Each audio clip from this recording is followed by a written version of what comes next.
What's up, everybody? Welcome to the 523rd episode of It's Super Effective, the Pokemon podcast. With me today, I have Greg. Hell, you didn't introduce yourself. Who are you? I'm Will. You're Will. And with me today, I'm Greg. I am here. I am wearing my Vaguely Pride shirt. It's very pastel pride, yes. But yes, this is great for our audio listeners. Look, there has to be some YouTube content so people can go comment at the YouTube about inappropriate things. With us once again, we have Dr. Cody Mathis.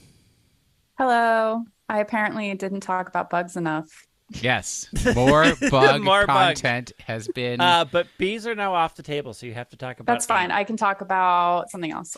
I'll figure something out. All right. Surfits. Is there an ant Pokemon that meets your criteria? Durant is pretty good. Okay. Dr. Mathis, what is on your needles this week? My needles. Oh, I love how I looked around. I have wasps. I love how you literally turned around and looked at a microscope. Yeah. This is for the microphone to prove that you do science. Now you are on punishment for your complete failure.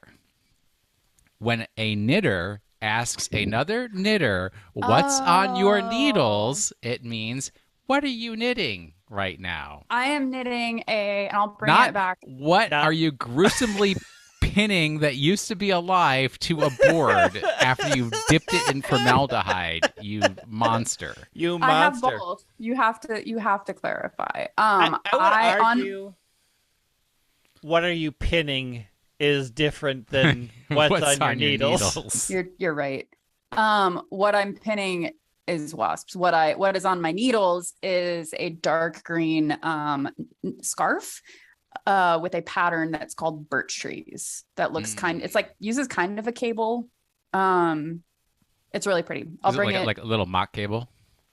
Yeah, I'll bring it after the break, so that you and the non-audio due to the dearth of Pokemon news available this week, I was going to have us do an entire segment on Pokemon crafts, and then I said, no, we'd need somebody like Pangumon who actually does Pokemon crafts. Actual crafts. I mean, there's actual crafters out there. I did. So one of the first, I started with cross stitching. That was like my first crafting thing. Well, I guess I tried to start with crochet and I was making amigurumi, but it was terrible. So then I went to cross stitch and I have cross stitched a Squirtle.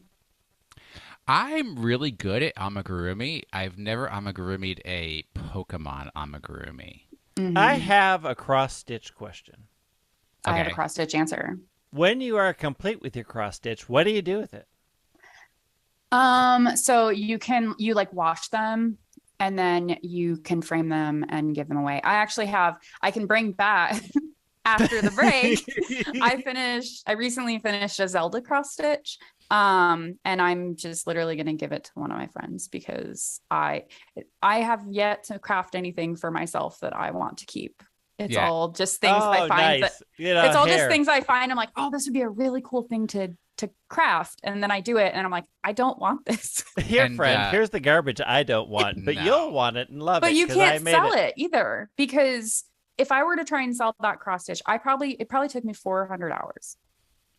What am I going to sell it for? Like $2,000. Oh, no. Yeah, the problem is people don't value handcrafted items at the amount of time it takes to make them. That's one of the conundrums of the Etsy store.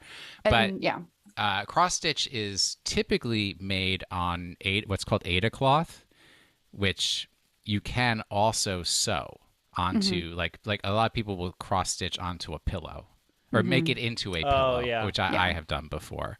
I could use a pillow. My dog would eat the pillow, but I would happily take a cross stitch pillow that would have to sit on a high shelf because the threads they like to pull. And the pinnacle, if you can do it, there is a version of crochet called Tunisian crochet that basically makes Ada cloth. And then you can cross stitch. You basically cross stitch. You crochet your background and then cross stitch on top of it, which is what I did 10 years ago, and I made a Cyndaquil. That's really cool. Out of yarn. I could never.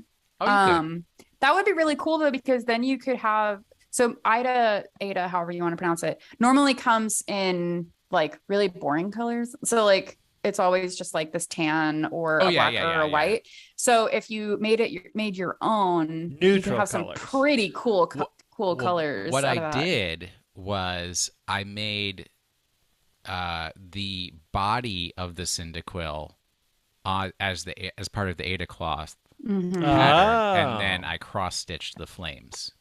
So they fancy. Do you have a photo of this? Surely piece I of art? Do. Surely into the I show do. notes. No, that's not going to happen. Are you? All right.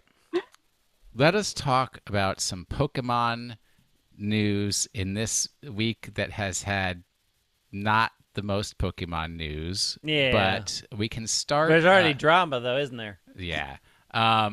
We had last week we started talking about the 1-year anniversary of Pokemon Unite, which for people who are fresh into this universe, Pokemon Unite is the MOBA, the Pokemon MOBA that you can play on iOS, Android, or Switch. I think it's most popular on Switch, but it has been around for 1 year. 1 year. What's funny to me is 1 year is, in this world, 365 days. And when I open up Pokemon Unite every single time, it says, you haven't played this game for 197 days. And I'm like, that's right. For the majority of this year, I realized I didn't like you, and I walked away. So, Greg, tell me your feelings about the 1 year anniversary of Pokemon Unite. The 1 year anniversary is really fun so far. The new boss rush mode. I almost accidentally played that. Yes. Yes. It's interesting in the fact that they clearly pulled from MMO raid mechanics. So I play a lot of Final Fantasy XIV, and there are very specific tells that when a boss does a particular attack, like a certain pattern will light up on the floor, or a certain pattern will show up around you. The bosses in this do those exact same things. So the first time I went in, I was like, oh, I instinctually know what all of this is. Okay, I know how to get out. I know to go here. I have to go here. Because it is very MMO dungeon-like in its execution.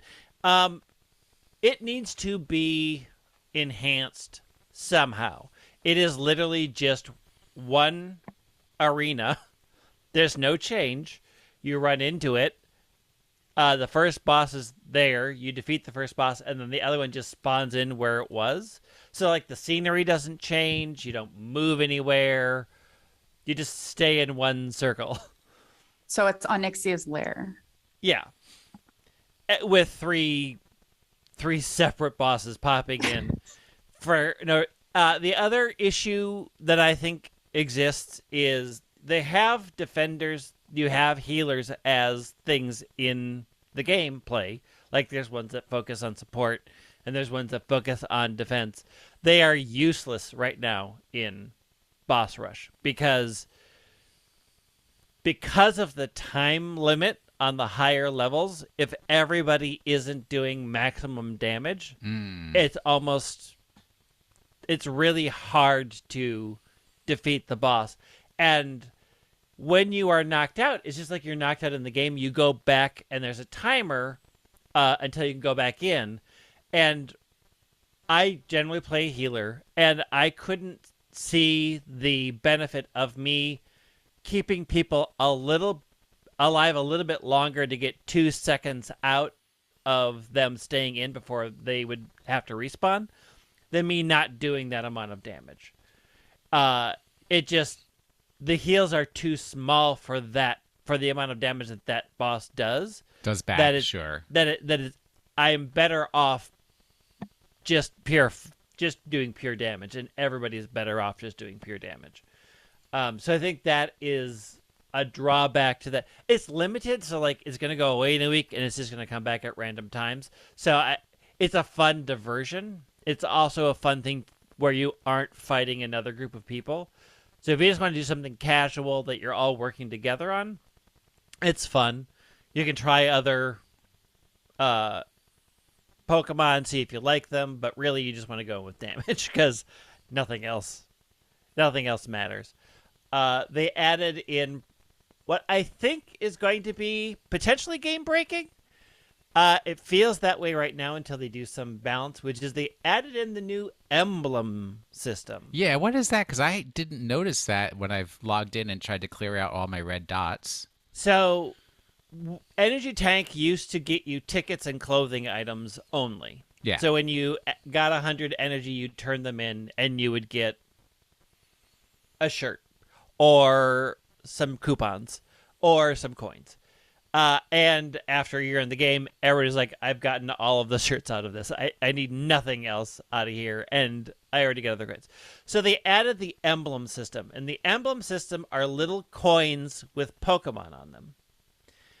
But the thing that's somewhat game-breaking is they have stat boosts on them. So they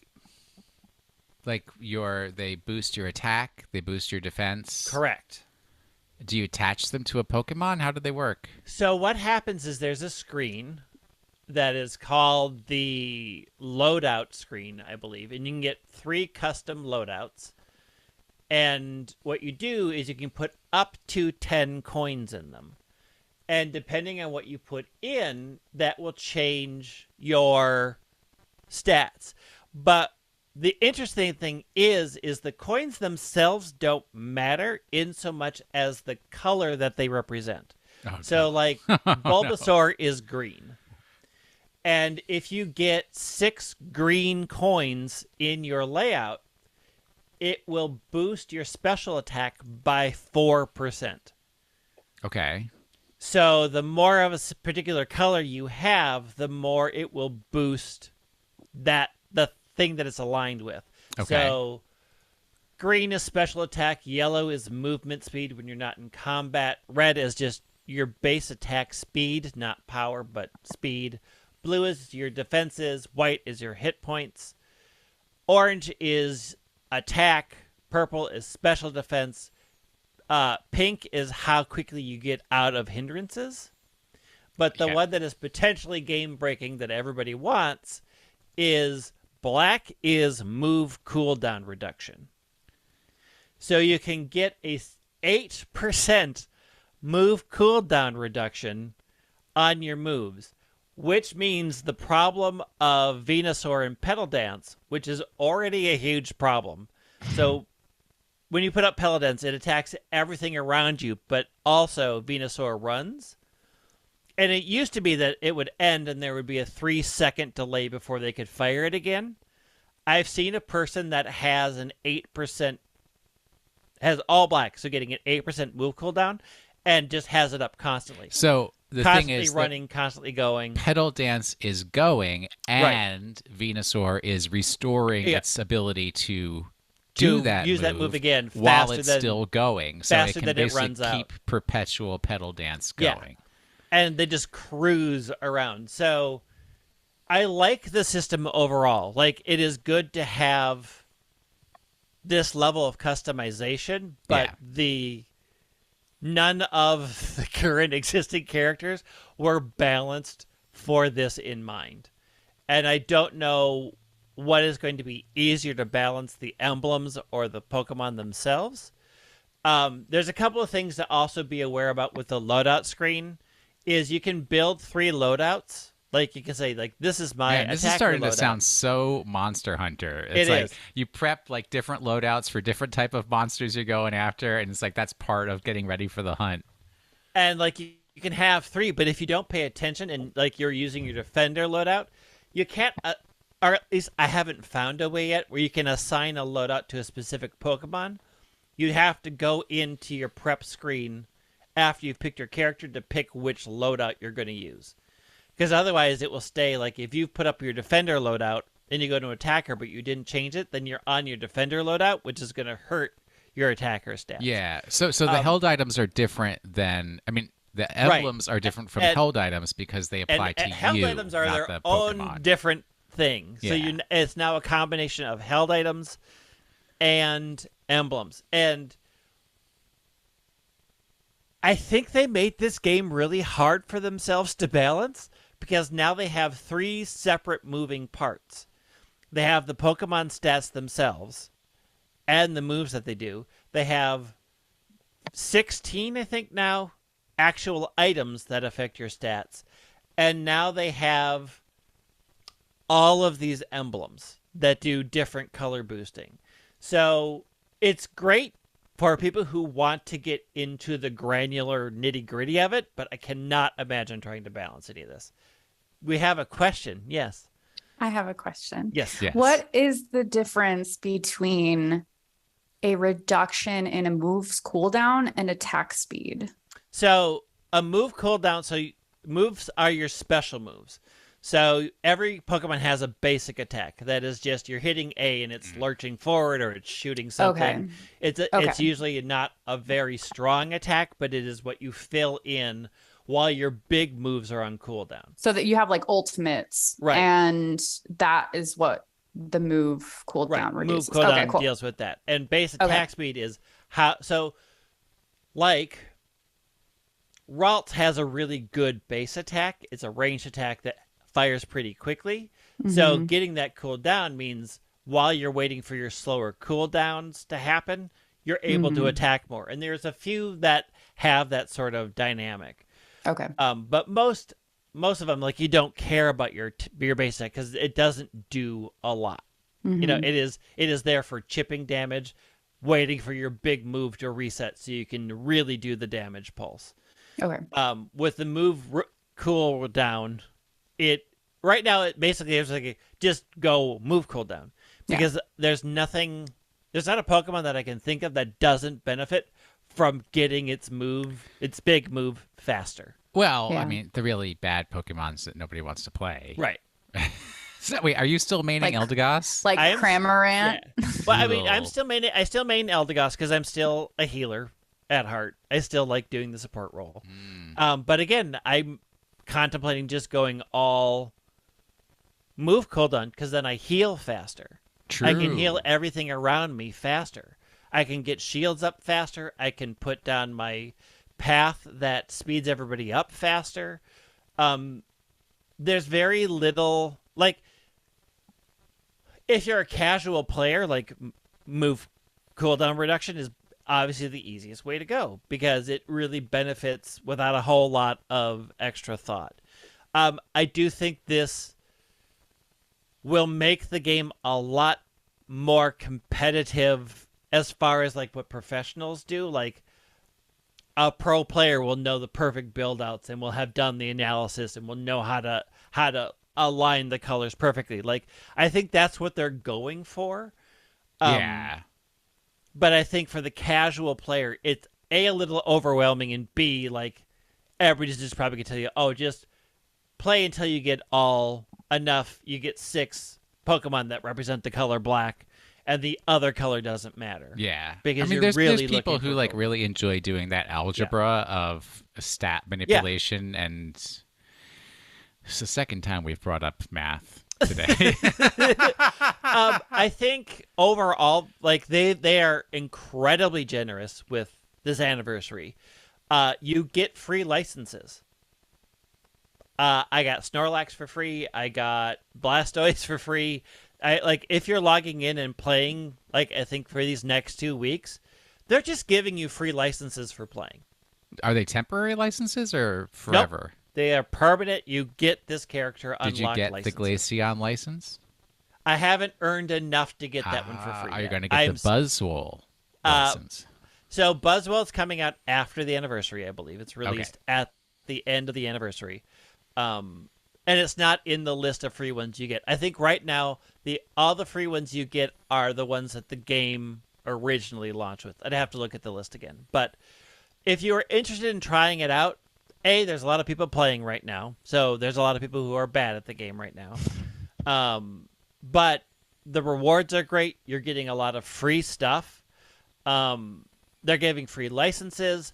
Bosch Rush allows you to play with characters, just see if you like playing with them with a team where you're not being attacked all the time by other players. You're not being targeted by other players. I think overall, when I look at other anniversaries that other games have done, like Unite came out fighting, and I am struggling to find a fault with how they're doing this. I mean, you're still playing it a year later. I'm still playing it a year later. I mean, I did take a big break. Like, I took a 2-month break because I was just like, I'm exhausted. I'm tired of playing PvP. They were really into the daily, like, log in every day to get everything, and then they sort of changed that philosophy. So when I came back in, events lasted a little longer. They weren't always, like, log in sequentially. Like, just log in 5 times during this 2-week period is enough to get a bunch of stuff. So they sort of switched their philosophy a lot. They've really ramped up the freebies. They've really ramped up the ability to get you to come back playing. Like, I honestly wish other Pokemon games like Go and Masters really sort of took to heart what they're doing to win players back. Dr. Mathis, how much Unite did you play? None. I like the pause. But I mean, like, I was like, do I lie? I don't know. No. I don't have a ton of time for video games, and so the precious time I do have usually goes to farming sims that kind of play themselves. Farming simulators, yeah. Or like Sims 4 I've been playing recently. Yeah. It's things that my problem with a lot of like newer games, especially games like Unite or like Call of Duty games, stuff like that. It's one of those, like, if you don't get in right away, there's a steep learning curve, and people have been playing since the beginning, so they kind of like know what's going on, and it makes it not very fun. Yeah. Though, I mean, what Greg is saying, like, it sounds like they're making it very, very easy for new players. Yep. And the fact that it's almost kind of like, when you were describing it, it almost seems like World of Warcraft to me, like PvP in World of Warcraft. It is very PvP. It is very PvP because like Warsong Gulch or something like that. And I've been jonesing for a while, but again, like, with how, being a graduate student, I don't have a ton of time. And so I can't commit to anything. And so I like to play these games that I can dip into for an hour or two every few weeks. And if I come back to it, I'm not like harmed. Yeah. Like, it's not like there's no FOMO because the game just waits for me. Well, and there's no artificial deadline that you have to, like, this whatever season is ending and you didn't play enough. I mean, I will say, like, you don't have to participate in any of the season stuff. Mm-hmm. You never have to play ranked. Like, ranked is for people who really like the game and really want to, like, play against other people who are at the same-ish level as you. Because standard and casual exist in the game completely. Like, you can go into standard, and for people who play ranked, standard is pretty frustrating because it's a bunch of people who don't know the basics, who are just there running at each other, right? And you're like, when I'm telling you to come down, please come down and support me. You're like, for ranked players, standard gets very frustrating because it's clear people don't know what they do. But there's a ton of people who play in there, and they're just having a good time. The other difficult thing about, I think, Unite is people think, oh, this is PvP, so it's like the VGC, and they are nothing alike. There is no type chart. Like, grass isn't strong against water, fire isn't strong against grass. That type chart doesn't exist. It is just pure damage running at each other. Like, the stats exist. Like, if you're a special attacker, you kind of go after things that might have a bad special defense, but ultimately you're not making those choices. You're like, oh, I see that's their support Pokemon, I'm going straight for the support. Like, as an LDS player, if I show up, everybody turns to kill me.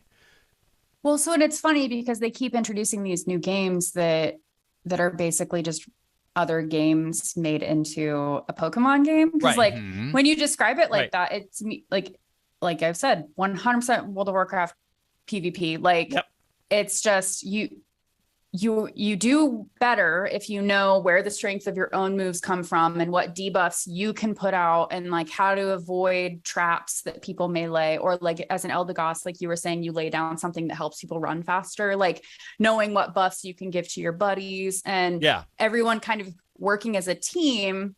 But it sounds like it would be like you're saying, standard would be really frustrating because you have all the knowledge of like, oh, as a whatever, you should do this and you should be doing this, and everyone's just like running around like chickens. So, but I probably will never play Unite, and the reason is that even just listening to you guys talk, I'm already like, okay, here's how we do it. Like, this is what I'm like. I'm already so invested. That World of Warcraft, MMO mind is already like, okay, and how now they added PvE, so this? Like, that's so not for me. Jump in. The good thing I will say, things that Unite does well is matches only last 10 minutes. Period. There's no overtime. There's no nothing. At the 10-minute mark, that's terrible. It's done. That's terrible because what that allows is after you finish a match, you look at the time and you're like, I can do one more match. And you do that for 4 hours straight. Oh, yes. I see that. You do that for 4 hours straight. I know myself too much. That's why I say to my friends, I will play one match with you. And when that one match is over, I turn it off and walk away. Yeah, the other thing that they're doing right now as part of the anniversary is they're giving boosts if you play with friends. So you get more rewards by playing with your friends. So it's really encouraging people. Like, I'm a part of a Discord that's specific, like a bunch of ISE folks we're in our own Discord for playing this game. And the shout out comes out, hey, who's playing right now? And then people say, oh, I'll hop in real quick. And generally it's like, I'll hop in, I'll play 3 matches, and then I have to go. Like, I can give you 40 minutes. And we all, I think, at least in our group, we have a good culture of hop in when you can, leave when you have to. Like, solo is fine. Like, you can solo the game just fine, and you only have to do 3 matches with a friend. So as long as we get 3 done, cool, and then you're on your merry way. See, but then when you have the squad together, it's like, I gotta keep playing. No, I don't like it. I don't like anybody that much. This is true. All right, we gotta move away from Unite news. And you guys reminded me, because now that I brought this up and you guys both looked at me cross-eyed before we started recording, I want our New York State public school listeners and viewers to confirm or deny whether math classes are still taught as sequential 1, sequential 2, and sequential 3. I'm going to tell you. No, I don't think so. I don't think that's a New York thing. I think that's a time thing. No. Because in New York, they have a state diploma system called the Regents, where you can get a diploma from your high school that's a regular diploma. Then if you meet particular state criteria, it's a Regents diploma, which is supposed to be a little higher quality. Okay. And you have to take sequential math to get the Regents diploma. There's also standardized tests. Either way, we have a broad reach here. I'd like our New York State listeners who have recently been through public high school. Kelly has not recently been through public high school. No. Also, she considers Westchester County to be upstate, and she is therefore exiled. I mean, I am right now on the New York State Education Department thing, and it's too hard to find. You gotta live it. All right, our sus news of the week. Oh yeah, it's doubly sus because the only sources were 2 websites that I've never heard of before and Reddit. Don't trust Reddit. We are grabbing this from Jinx, Ginx, Esports TV, Jinx.tv. The title of the article is Pokemon Go player catches Xurkitree at GoFest Seattle 2022 by Jay Hunter. First off, if you haven't noticed, Steve Sarumi is not with us this week. He is in Seattle. Because he is in Seattle catching Xurkitrees. Other podcasts had their whole group there at those meet and greets, and Will and I left in the cold. Oh, I don't even, not even going to go down that path. Just putting it out there. So, Xurkitree is an Ultra Beast. Ever since Worldwide Go Fest, that was not location dependent, and they released Poison Rock Dude. What is it called? Sorry, Poison Rock Dude? The Ultra Beast. Poison Rock? Isn't it Poison Rock? Which ones are you talking about? The jellyfish looking one. Oh my gosh. Are we? I caught it. Hold, please. All the listeners are screaming right now. Is it rock? I have it on. I thought it was pure poison. No. I mean, it's Nihilego. Yeah. Oh, it is rock. I didn't know it was rock. Oh my god. That's what threw me off. I always thought it was just pure poison. No, you gave me the hiccups. We're all getting our great. Pokemon cards rescinded. At least I knew it was Poison Rock. I didn't know it was Poison Rock. I thought it was just poison. All right. So ever since then, they've been dribbling out Ultra Beasts as part of Pokemon Go. Yep. Let me read the article here. During Pokemon Go Fest Seattle 2022, which is occurring right now as we are recording this program, a Pokemon Go player stumbled across a glitch allowing them to catch an unreleased Xurkitree. Throughout the years, Niantic has had its fair share of glitches and bugs breaking Pokemon Go games or releasing odd-looking Pokemon or even unreleased ones. Indeed, it was only recently a Pokemon Go player happened across a blue Zapdos during a raid. On 23rd July 2022, some Pokemon Go players came across an unreleased Xurkitree due to a Go Fest Seattle 2022 glitch, allowing them to catch the Pokemon despite it not being currently available in the mobile augmented reality game. But it is possible for you to catch Xurkitree using... Is it possible for you to catch Xurkitree using this same glitch? The TLDR answer is no. This Pokemon is exclusive to Go Fest Sapporo in Japan 2022. At least one trainer is known to have caught Xurkitree through a glitch during Day 2 of Go Fest Seattle. As a result, this bug has most likely been patched by Niantic. According to a tweet, the Pokemon Go player was trying to complete the Sky Shaman event missions. After finishing them and supposedly encountering Sky Shaman, the player faced Xurkitree, an Electric-type Generation 7 Pokemon. As we mentioned earlier, this Pokemon Go player wasn't supposed to catch Xurkitree. It was a glitch in the game. Xurkitree hasn't been released in Pokemon Go and is established to debut during Sapporo, blah, blah, blah. Buzzwole is the featured Pokemon for Go Fest Seattle. Mm-hmm. And Pheromosa was the featured Ultra Beast for Go Fest Berlin. Mm-hmm. So this is sus because it's like only one person, it appears, that this happened for. We haven't heard it happening for multiple people. Mm-hmm. And yeah, there's screenshots, but those are easy enough to Photoshop. I mean, yeah. I don't think it's mentioned in the article that you just read, but Sapporo isn't until August 5th through August 7th. So it's not supposed to be for 2 more weeks. So this is like, it's not like Sapporo was happening concurrently and accidentally this person got a Xurkitree. Like, or you can't like, do that thing where you mess with your GPS. Like, it's not possible. It should not be in the game yet. And so, I only see the one guy. Should we call him out? No. Here's the thing. Like, I'm finding this same article, and they're all referring to the one person. The one person, right? And I saw it on Reddit. Somebody posted it on Reddit, but it was just one person. Mm-hmm.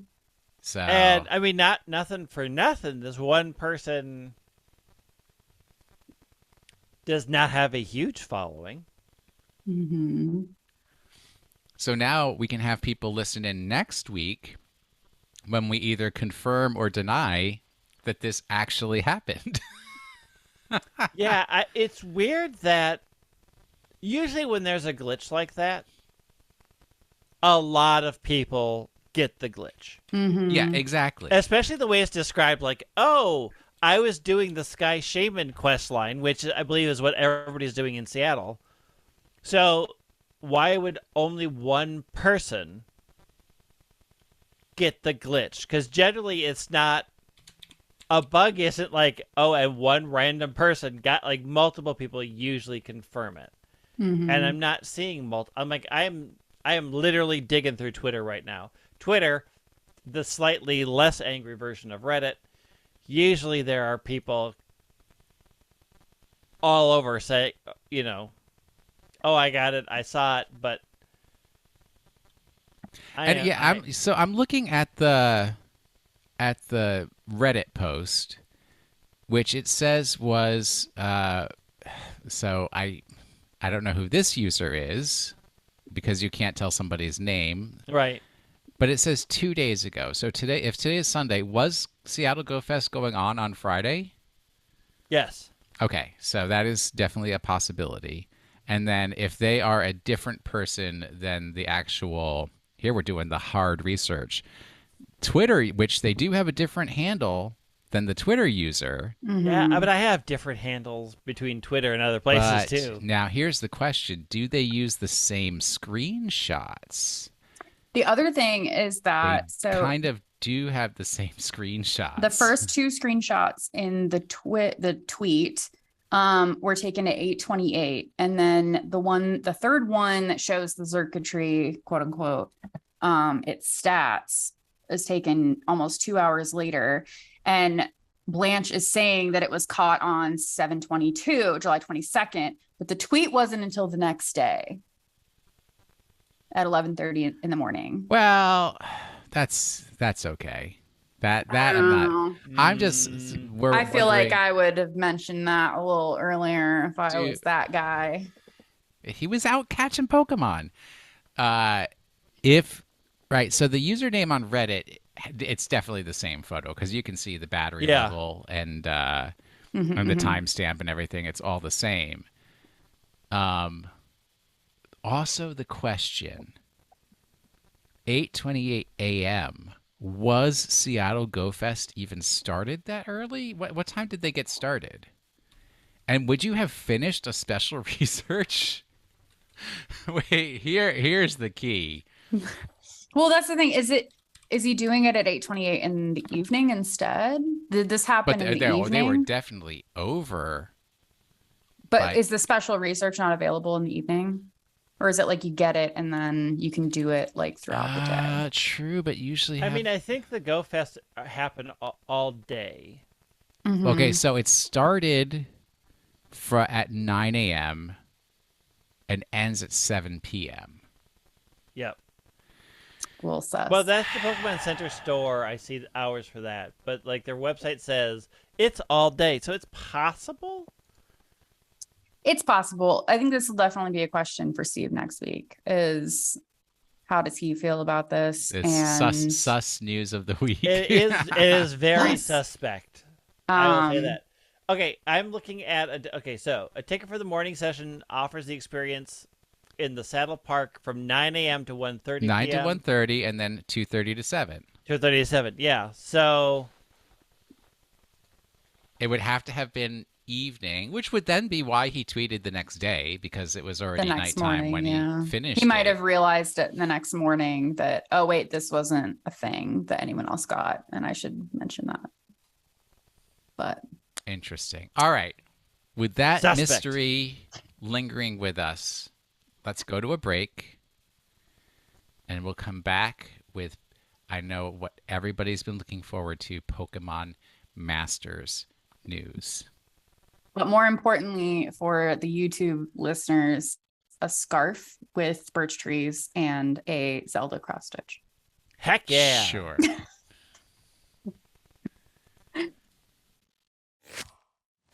And we are back from our break, the other thing that I have realized recently, I'm imparting all kinds of knowledge. First, for our YouTube, everybody, if you're an audio listener, please switch to your YouTube immediately so you can see Dr. Mathis's scarf. Okay, so aka cowl. Yeah, well, it's very long. So this is the pattern. That is lovely. That's lovely. So it looks like birch trees. It's like 5 rows of trees. Oh, I Looks see. like trees, yes. And I made the mistake of asking the person I'm making it for how long they like scarves. And she said very long. So 2 full skeins. And then Zelda cross stitch that took me 500 hours. That is very nice. Wow. So yeah. And now you can make that into a pillow for your cat to sleep on. I could, but I'm just literally giving it to a friend. So the realization that I had, this is going to blow your minds. Uh-oh. I have recently been trying to learn Hangul, which is Korean writing. And Hangul, unlike Chinese and Japanese, is phonetic. It's a phonetic writing system. So if you learn like what the symbols, what sound they represent, you can write out, like if you hear a word, you can write out pretty closely what that word is. And in learning this, it's phonetic like English, right? So every letter represents a sound. So in Japanese, you have katakana and hiragana, which are also phonetic. Yeah, but that's like kanji is the one that's not phonetic. Right. So it's just they don't have any. They do also have some of that. Whatever. What I'm saying. Quit poking holes in the story. What I have learned from this is that as speakers and readers of English, we don't read phonetically after we learn how to read. We kind of just look at the words and we know what they are, right? Like when I'm trying to read Korean, I'm sitting there and I'm like, that one makes the H sound, that one makes the A sound. And I go, uh-oh. But eventually, when you learn a language, you just see the combination of letters together and you know what the word is. Well, also, we also get those wonderful moments where people have only ever seen the word written. Yes. And then they try to say it, and you're like, what? I was going to say, in at least American English, and I'm assuming all other forms of English, we've been burned too many times. I can't tell you how long I said colonel instead of colonel. Yeah. Like, I had no idea what you were saying. Exactly. But I'd only ever read it. Right. One of my childhood traumas was the name Patricia, which I thought was Patricia. Because clearly, that makes sense. Why wouldn't it be? I would say Patricia, yeah. Ugh. And the word O-B-E-Y. Obey? Obey? See? But I used to say... All you have to do is spell it out, and I'm just like... I used to say Obi. Because why wouldn't you? Right. My sister-in-law said macabre for a long time. As opposed to Macabre. What? Macabre. Oh, yeah. All right. That's your language talk. No bugs. We're just no on bugs, just language. Math and language. So what words are going to be classified as fish in California? Oh, but you do know that's like one of the famous things about like our writing system is that you can spell fish like P-H-O-G. Yeah. Something like you can spell it in wild. You can spell a lot of things in wild ways, and people would get to the pronunciation. Yeah. It's because English is literally a mishmash of like a whole bunch of other ideas. Yeah. All right. Pokemon Masters news, which we promised to the folks. Why is my link not linked? This is a disaster. And there's all kinds of things going on. Why do we have to do this on the internet? We should just like get an auditorium and sit in front of people and just like talk to them, and then we don't have to worry about links. That would be better. All right, I'd be into that. This is from PokemonMasters-game.com from the news section of their website as of July 20th, 2022. You can now team up with a fair exclusive sync pair in the Poke Fair Scout I don't know what that means, but you can get 5-star Ingo and Excadrill and 5-star Emmet and Archeops. They're featured in this limited time Pokefair Scout. 5-star sync pairs have a 10% chance of appearing in the Pokefair Scout. I mean, basically, Ingo and Emmet are back. Were they in it before? Yeah, so this is the return of the Ingo and Emmet event. They're back to build their subway again.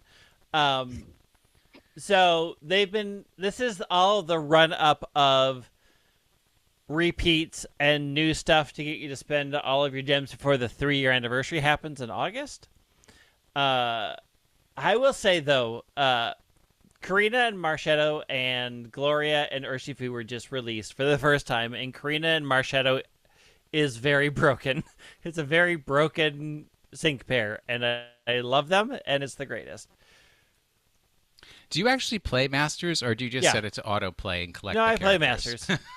I mean, I do autoplay certain aspects of it. Like, I'm not gonna do the daily just collect tickets fight each time, but I do the hard content. All right. So they did do some fun things with Karina. They've done Emmet and Ingo are back, and also you can get a shiny Tyrogue in the eggs. There's an egg event going on. This is all just fluff until the 3rd-year anniversary. And they're basically trying to get you to spend all of your stuff before the 3rd-year anniversary, so you have to spend more money for the 3rd-year anniversary.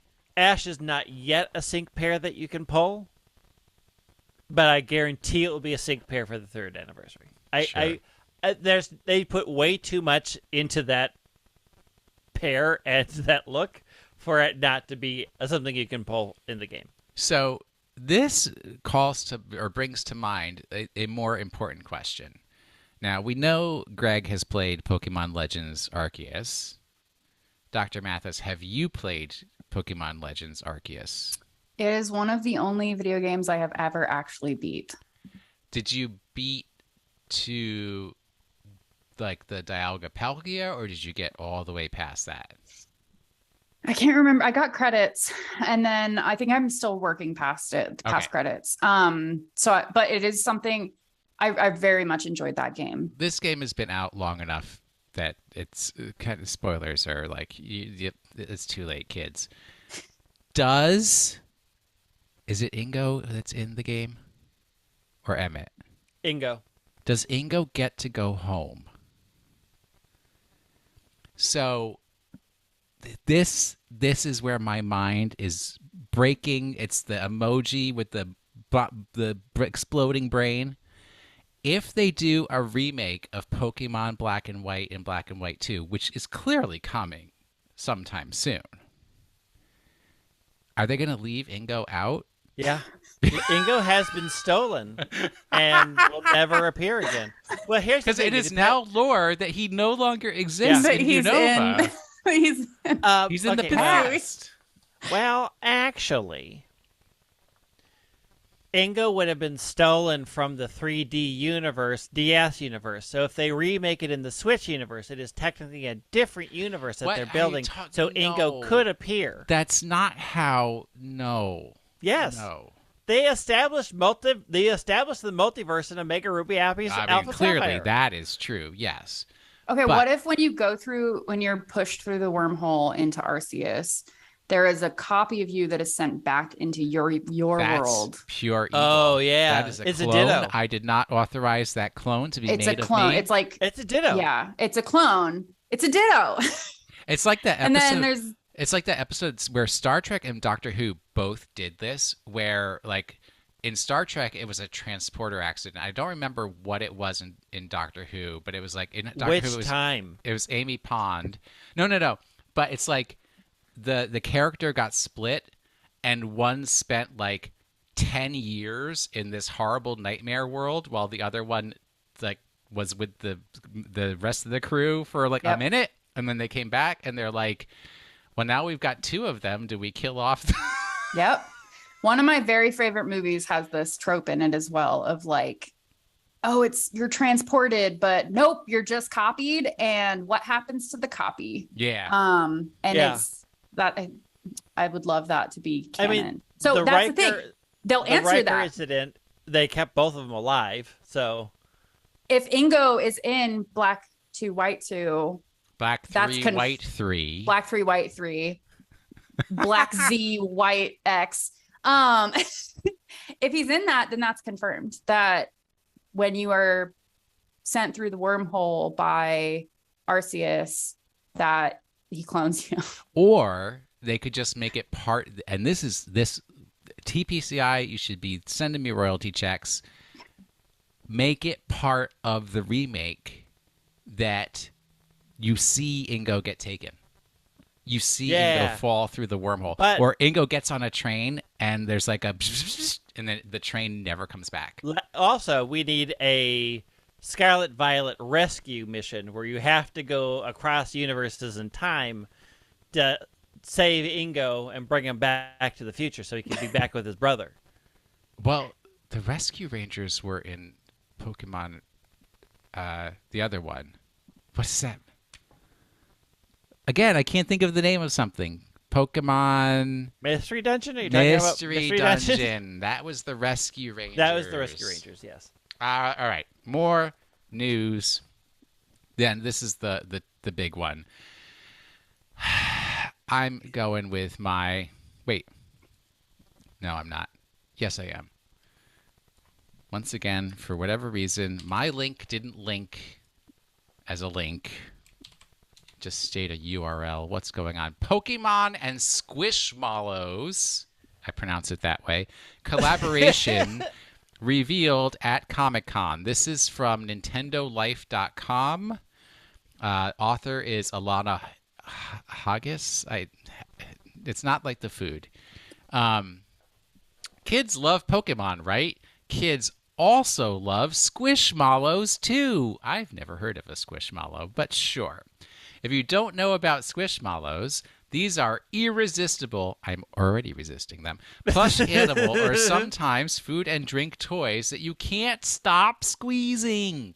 The company itself claims that they are the softest, cutest, cuddliest plush around. Okay, we have to believe that. We don't have to believe anything. Don't have to believe anything. So surely these two things are a match made in heaven. Yesterday on Twitter, Squishmallows and Pokemon playfully teased a collaboration and appearance at this weekend's San Diego Comic-Con. And just hours later, the folks over at Nintendo Wire managed to get a look at the brand new toys. So far, only Pikachu and Gengar have been announced, but the possibilities are making us a little dizzy. Here's a good look at both, blah, blah. There's a Twitter, blah, blah. The attention to detail is phenomenal on both soft toys, but we're in love with Gengar in particular. The spikes on its back are perfect, and the signature grin just makes the mischievous ghost-type Pokemon look even cuter. Attendees got a sneak preview before Comic-Con officially opens up later today. So for now, these are the only two Pokemon Squishmallows we know about. We'll make sure to update you if more information comes out about the toys. All right, Dr. Mathis, give me your reacts. Lechonk Squishmallow when? No, it doesn't even exist. Yeah, it's not even a that's Pokemon even out yet. Not until post-November. I need it. Like, that was the one thing. When I saw these, I was like, meh.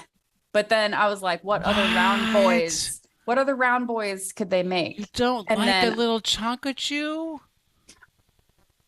No.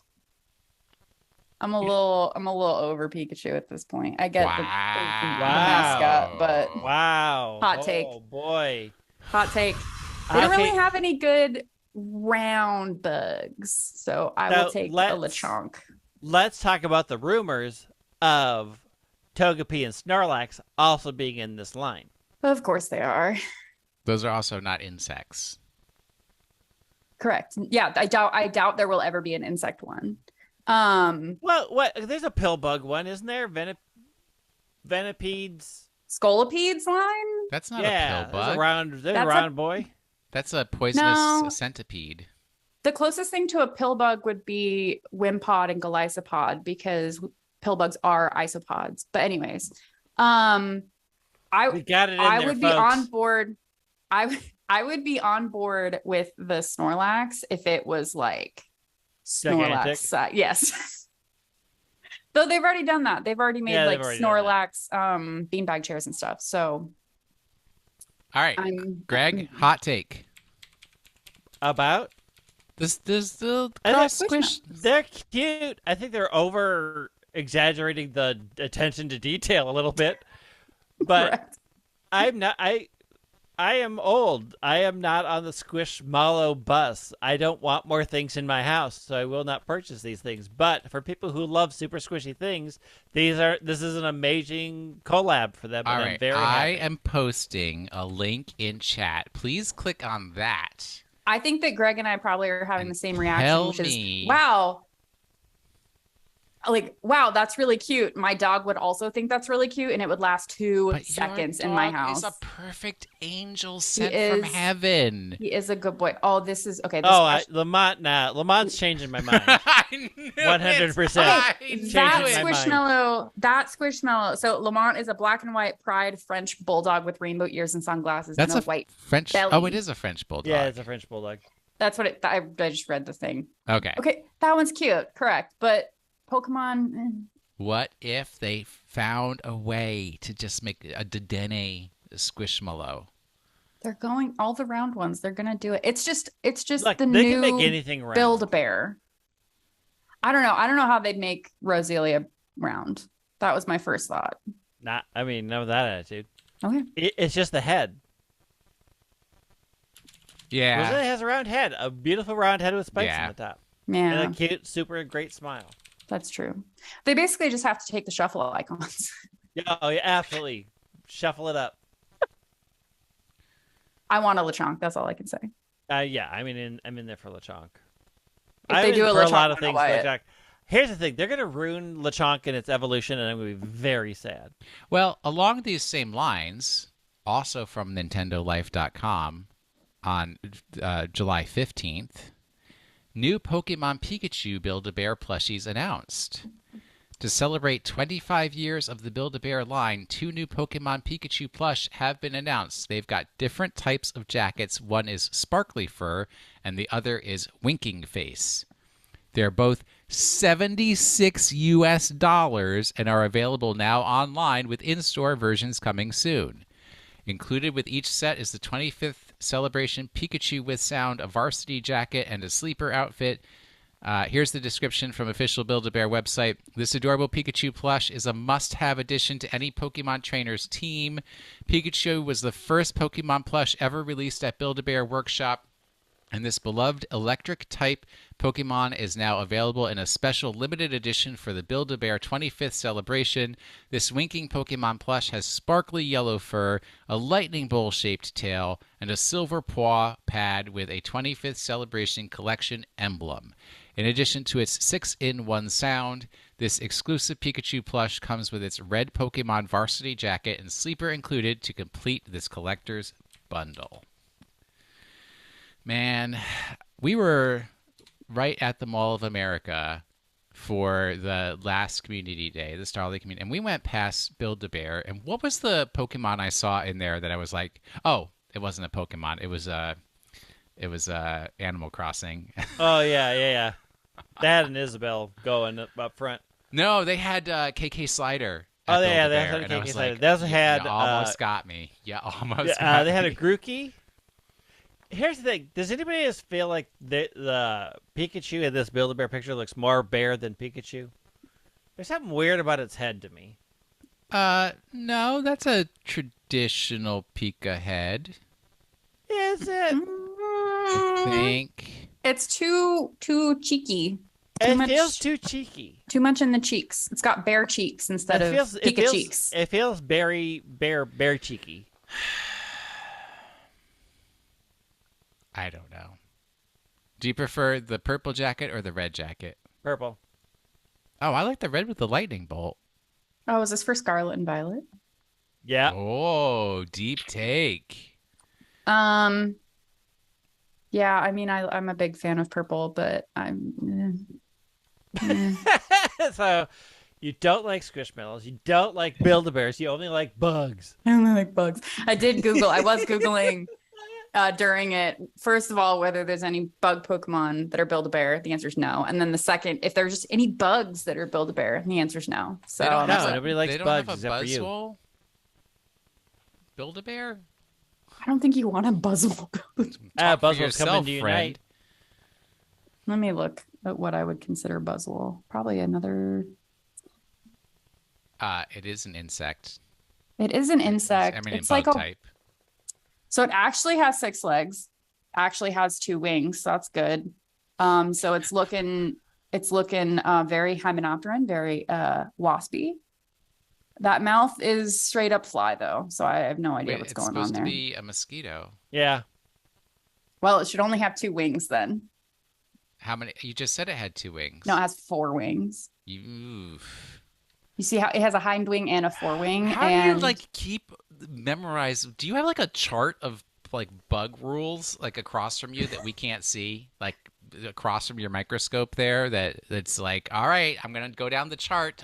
Too many wings can't be a mosquito. I do have a lot of bug things down here. You have a lot of bugs, literally formerly living insects. Which insect is as buff? Has this kind of musculature? I don't want to know. It's probably those hissing Madagascar hissing cockroaches. No, those things are huge, and people keep them as pets. They don't get that big. What? The Madagascar hissing cockroaches? They're precious. Okay. What do you consider not big? I was you could hold 1 in your hand. That's too big. Right? You can't hold 2 in your hand. But it's not that's not buff. It's just large. I got to think about the buff one. Buff is probably going to be a grasshopper. The eagle, and we'll have a debate over the difference between buff and large. Okay. Yeah. That's that next PowerPoint presentation for trivia night. All right. Heck yeah. Somebody decided that we had to have real Pokemon Go news. Yes. I did, because people are gonna come at us if we don't. All right. Step back in. This is off PokemonGoLive.com. They don't give credit to their authors on this website. They don't. It's shameful. Step back in time with Hisui and Discovery's event, Season of Go, Pokemon Go. Trainers, seek out all Pokemon. We can't explain it, but somehow more Pokemon originally discovered in the Hisui region are set to debut in Pokemon Go. And I can explain it. You programmed it in. Even more surprises may be in store, because working together during Pokemon Go Fest Seattle is the key to unlocking something, ? Hisui and Discoveries, Pokemon debuts, Hisui and Growlithe, Hisui and Quillfish, and Hisui and Sneasel will make their Pokemon Go debuts. Wild encounters a whole heck ton of regular old Pokemon that's not surprising, but the lucky ones include Electabuzz, Magmar, Octillery, and Gible. Raids are, we don't care about 1-star. We do, because what is the 1-star that I care about? Oh, Sneasel, Roselia, and Shinx. So Roselia is a 1-star raid, so Greg can do those on his own and can be shiny. 3 stars are Chansey, Togetic, Kirlia, and Whiscash. And 5-star Dialga. Why not Palkia? Either way. From eggs, you can get Hisui and Growlithe, Hisui and Voltorb, which you should have one by now, Hisui and Quillfish, and Hisui and Sneasel. And for research tasks, you have a lot of insects, bugs, and such that nobody's particularly caring for. So, collection challenges. There is the Hisui Cup. Celebrate Hisui by battling in the Go Battle League using Pokemon from the Hisui region. Pokemon must be at or below 1500 CP to enter. Only Pokemon first discovered in the Hisui region or Pokemon with a Pokedex number from 387 to 493 will be allowed. And there are some new stickers, which are for the Hisuian Pokemon. And then the normal, please be aware of your surroundings and follow guidelines from local health authorities while playing Pokemon Go. Upcoming events are subject to change, blah, blah, blah, blah, blah, blah, blah, blah, blah. So, Hisui is infiltrating Pokemon Go again. I love how Pokemon Go is just the true postmodern mashup of all. We're gonna have the introduction of the Ultra Beasts and new Hisuis just smashed together into a melange of the Pokemon universe. Anything goes to wild, say? y'all. I think you skipped over the part where it says that it's from Wednesday, July 27th at 10 a.m. to Tuesday, August 2nd at 8 p.m. I did skip that over. It's interesting that it's going until 8 p.m. at local time. Well, it's also interesting that it starts at 10 a.m. local time. Mm-hmm. Why not? Well, I guess they want to be respectful of not having people play Pokemon Go at family hours. We'll call it family hours. Family hours. I'm stoked because I do not yet have a shiny Wurmple. Oh, and I'm hoping to get one. What final evolution, or is it going to stay shiny Wurmple forever? I love that little purple baby. Here's the question: how do you evolve the Hisui and Sneasel into Sneasler? In Legends or I don't know in if they'll let you yet. Well, no, in Legends, right? Because the issue with those special ride Pokemon in Legends was that they had these really hyper difficult contrived methods to evolve them. And I'm like, I'm not going to waste my time with trying to find a full moon to evolve an Ursaring. But finally, Pokemon Go may have some value in my life if I can just get the Hisui and Ursaring and evolve it there and then not have to worry about Pokemon Legends anymore. I thought the Sneasel was pretty easy. Oh, I don't know. What about the Quillfish?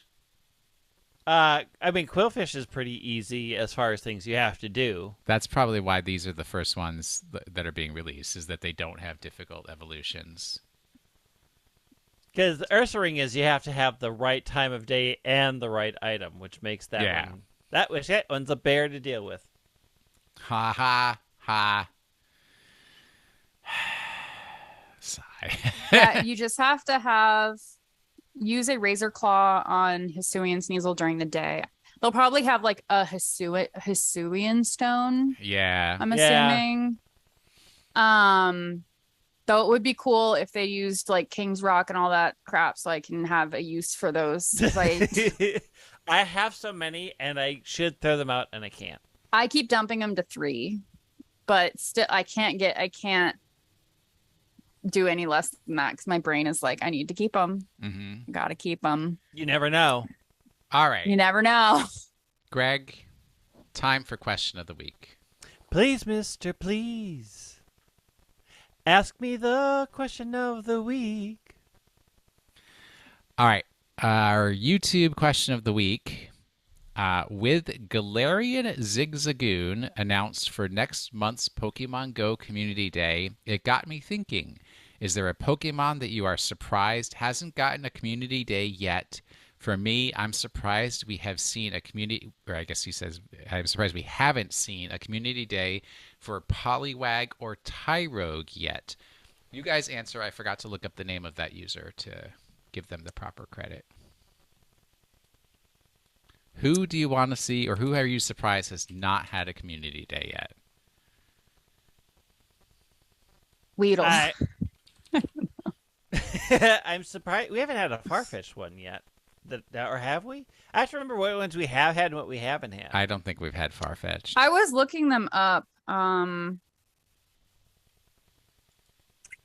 don't think we've had a Farfetch'd one yet. 'Cause I thought we would have when they released Surfetched into the game. I thought for sure we would have one for that, and I don't think we've had one.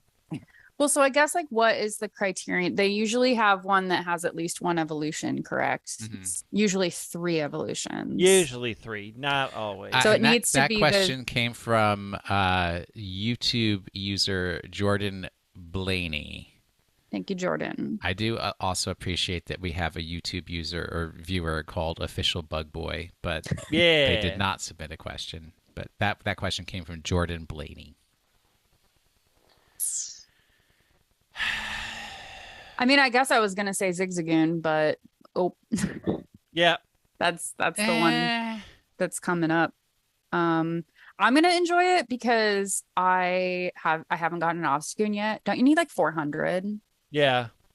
No one has time for that. No. I unfortunately have to miss it. I mean, you can do it while you're out of town. You just won't be doing it with I will be in town. I will be at a memorial. So. Oh man. Yeah. So I'm gonna say. I don't see I'm just scrolling through like the decks and looking at Pokemon that have 3, and I mean they've pretty much done all of them. Yeah, but I'm like, as Community Day, one thing I see, surprise is not an emotion that I ever feel. I'm just dead inside, and I just expect all things to happen, bad and good. But like, we had Starly, and it's like, Starly, seriously? But we could have had Clamperl. Clamperl's a real adventure. Yeah, it is. Sawaddle. Sawaddle is one I want. Sawaddle would be pretty sweet. Have we had the Nidorans? Wait, what? I thought so. What about what is it? Scatterbug. Who's the middle one? Spupa. Those aren't in Go yet, are they? Yeah. Well, can we get them as part of a Community Day? Because can you imagine if it's like, then you could get all the Vivillons. Ooh, yeah. When those Vivians get put in, I'm gonna lose it. Why are we introducing Hisuian forms of Pokemon when we haven't even finished Kalos, which is almost 10 years old as a Pokemon region? Oh, you know what I really want? I want a Flabébé Community Day. Oh, true. Hands down. With all the flower colors. Yeah, all the flower colors available and the shiny available. That is when I would go out and all do raids. The shiny flower colors available. Can you imagine how much work you would have to do to get every shiny Flabébé? And I would do it. Would you? Do you love Flabébé as much as I love Flabébé? It's a pretty cute Pokemon. But what's funny is, for as much as I love Flabébé, it's still not going to break my back playing Pokemon Go. Oh. We have not had a Nidoran. I didn't think so. I'm surprised we haven't. Well, but see, Nidoran, I feel like they were part of like an event, but not their own Community Day. Because I definitely remember when they were like they were all spawning at the same time, and at one time or another, and everyone was trying to get the opposite shinies. Yeah, but if you did Nidoran like as a Community Day, then either people would complain because you were doing both genders, or that they picked only one of the genders. Right? That's the way people are. Yeah. Having to catch 5 flower shinies would be an amazing Community Day. I think that would be so much fun. They better time it, or like do it with a longer Community Day then, because that's not going to happen. The shorter day is trade with your friends. Shorter day is really frustrating. I know. Right. Well, the thing is the shorter day. I will say this. This is my one thing. The memorial that I'm going to for my cousin goes the exact amount of time, 3 hours of Community Day. And I'm like, if it was longer, I could make it, couldn't I? We do need to complain about this every week so that the Niantic people that are listening will change it. So, Will, I'm going to need you to come and do raids so that they start spawning for me after my memorial. I will wait outside of the memorial service at the closest And we're going to a gym. restaurant, so I don't know what the plan is. Okay, I had an honorable mention question of the week from YouTube, and I had to make an honorable mention because neither one of you guys play Pokemon TCG. So it's from Sleeve Card, and the question is, what mechanic from another card game do you think would translate well to the Pokemon TCG? And you'd have to kind of we'd have to know what the mechanics of the Pokemon TCG are to understand what mechanic. You've played it though, right? I have. So we could mention the mechanics that we enjoyed, and you can say yes or no. That's happened. Okay, what card game is your main? So, well, I used to play. I'm just really showing my nerd card today. The World of Warcraft trading card game. And, I have those. Yeah, I still have like 6 decks. And the TCG mechanic that I really enjoyed from that was raiding. So someone would play as the raid. So like I would play like as Onyxia's lair, the raid, and I had my own deck and everything. And then people would fight against me. They have that. They have max raid battles. Okay. Well, then yeah, that's what I would like. I mean, that's new, but that's not really a mechanic. That's a format. Max raid battle. Well, and it also format. So like the raid battle wasn't just like the raid boss. It was also these cute little things. Like there were all of the minions and the other NPCs that were in the lair, in Onyxia's lair, and there was this it was a cat that if you killed the cat, then you later on there was a card that could show up, and if you had like AoE'd and killed the cat as well as damaging Onyxia, when this card came up, you'd like wipe. And so you were like just like the raid. Yeah, but you were like, don't touch the cat. You're saying this like World of Warcraft card game played similar to Netrunner, where it's not like two people doing the same thing. It's two people doing different things interactively. Or more than two people. So like someone would be playing it's almost like D&D. Like someone's playing as the DM. Yeah. The raid. And then everyone else is playing as their character. Like they have their decks and their characters. Greg? I mean, it would basically be a max raid battle. So someone would be playing as the Pokemon in the max raid. The boss. But they would have their own deck and they'd be playing their own deck. And then everyone else would be playing their decks. That would be mine. I'm sure that Greg has way more though, because he's way more TCG than I am. I'm trying to think of what mechanics in.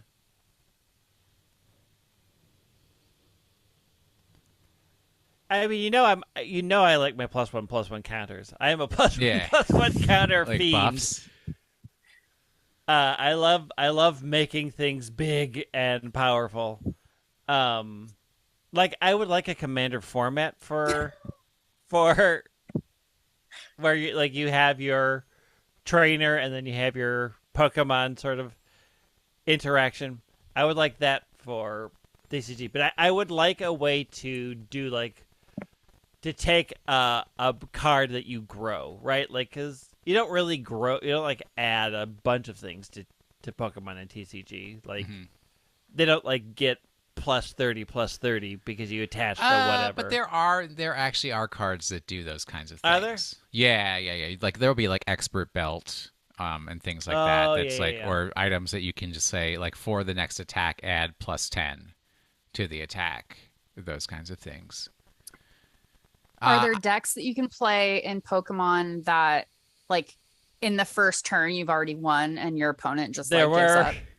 I think they've taken that out, but yes, the donk used to exist. Okay. Yeah, it's just because you could, since the history of that is that the only rule on what Pokemon you put out as your starter is it has to be a basic Pokemon, which was fine at the beginning of the Pokemon game because all the basic Pokemon were like Squirtle and these really small, but eventually they got to a point where basic Pokemon could be fully evolved Pokemon. So you'd have a Squirtle against Venusaur EX, which it's for one green energy does 200 and Squirtle's gone. But they've made some changes. I would say mechanic that I think the one thing that differentiates card games, like there's a lot of sliding things that you can do to sort of change difficulty level, and also the RNG component of a card game. But one thing that mitigates RNG is interactivity, which the Pokemon TC does not have.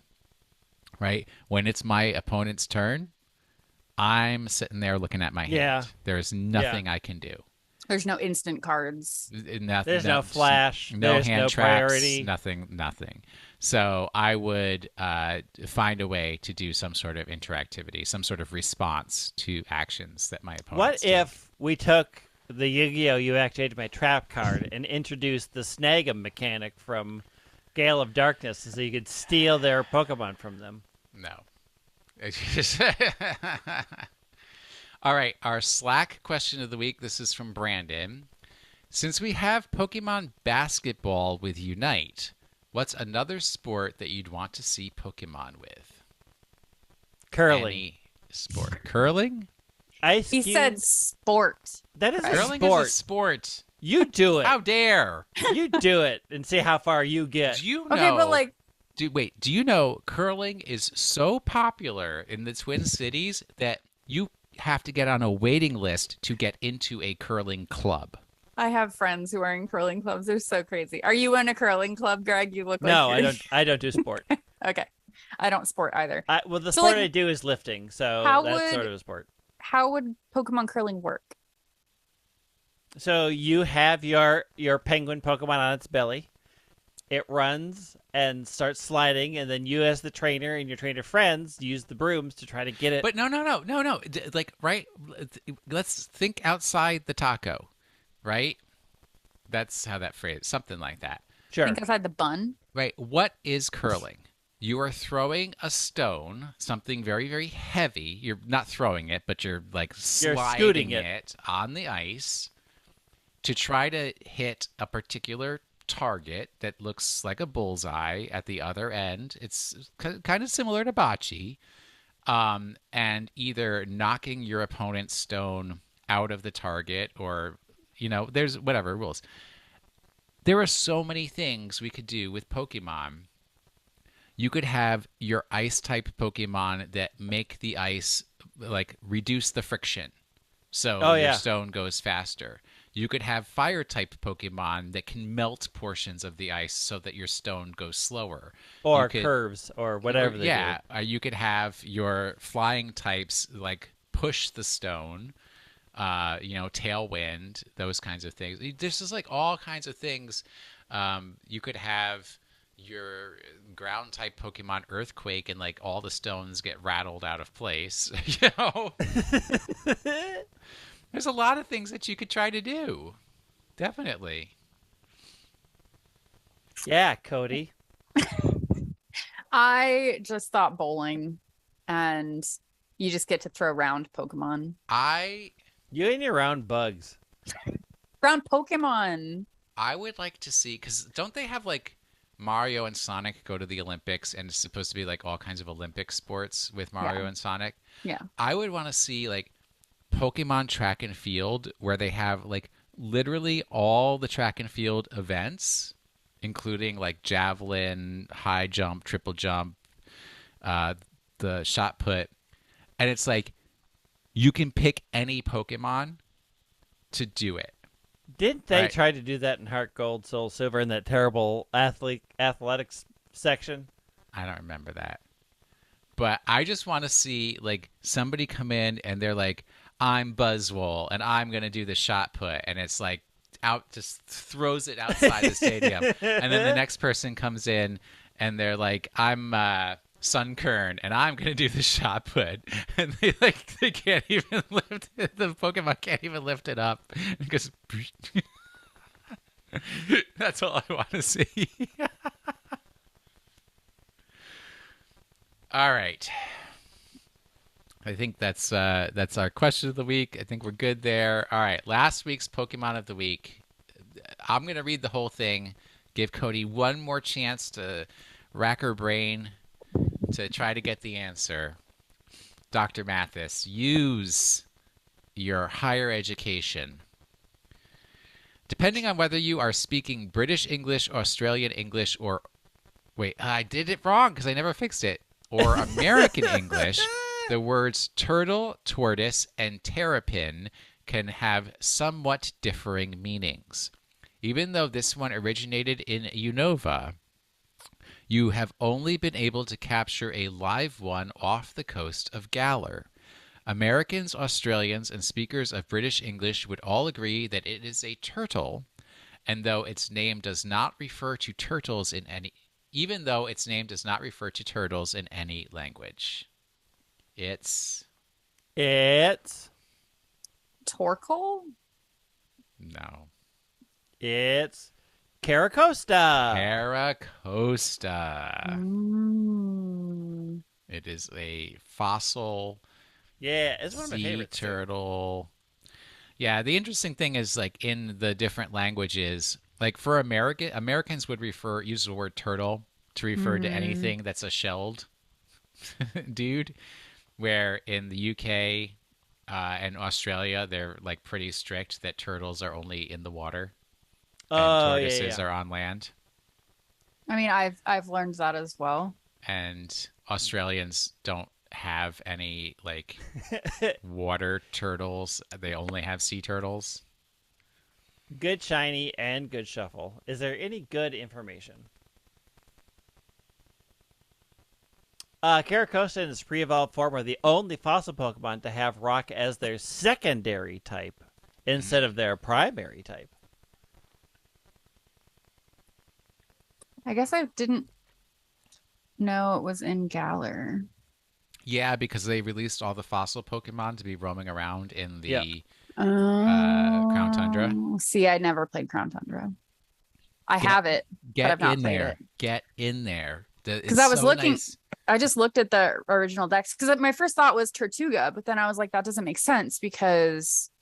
Well, that's the Spanish word for turtle. Exactly, and like so that's that it sounds like turtle, so it doesn't match the clue. So what I had was Torkoal ? Turtonator ? But like both of those kind of sound like whatever, but Torkoal at least doesn't sound like turtle. Anyway, Avalugg was the other one that I had because it kind of does look like a turtle. Not from Unova. But not from Unova. And then Lapras, which is also not from Unova, but could also kind of be maybe a turtle. I don't know. Okay. All right. This week's Pokemon is going to be really easy for the people who get the premium feed. Is that what that's called? Yeah. This very specific punctuation Pokemon, while technically available in the wild in Pokemon Go, was only ever available as part of an event one time, so is very sought after by Pokemon Go enthusiasts. So if you listen to the premium feed, you'll know. If you don't listen to the premium feed, you got to do your research. You got to do your research. I don't listen to the premium feed anymore. You're missing out on all the Bobby talk. I can't figure out if you can connect because I don't have the premium. I have Patreon, but I use Apple Podcasts. Yes. Can you link them? Yes. If you sign into Patreon, in the upper right-hand corner, you will see a custom URL that is just for you to get the premium feed, and you copy and paste that into Apple Podcasts, and it will subscribe you. Doing it right now. Thank you. We're doing the good work for all the other patrons out there who I'm sure other people probably have the same thing. Probably. All right. How does the closing for this program go? I don't have it written down. So if you want to complain about the content this week, you can write to @DraggingALake. That's Steve Sarumi. You can contact the show Twitter account @PKMNcast, and that's the same everywhere. Twitter, TikTok, if you want to see inside the Pokemon headquarters. Instagram, if you want to see the same thing, just on a different platform. Twitch, twitch.tv/PKMNcast is where Steve does his streams, all that kind of stuff. But also, if you want to contact him, you can find Greg @WhiteWing. Except he doesn't practice brand consistency, so he's other things on other platforms. Like, I have a reason. That's fine. You can find Dr. Mathis at Cody Mathis, CODEYMATHIS, on Twitter. And you can find me at Wash in the Sink, Will Anderson, on Twitter. I do practice brand consistency, except... Oh, no, wait, I fixed Snapchat. No, you don't. Where? I can't talk about it. No, you're wrong. Oh, I am not wrong. All right, this has been another episode of the Pokemon Podcast, and we are... super effective. Super round boys forever.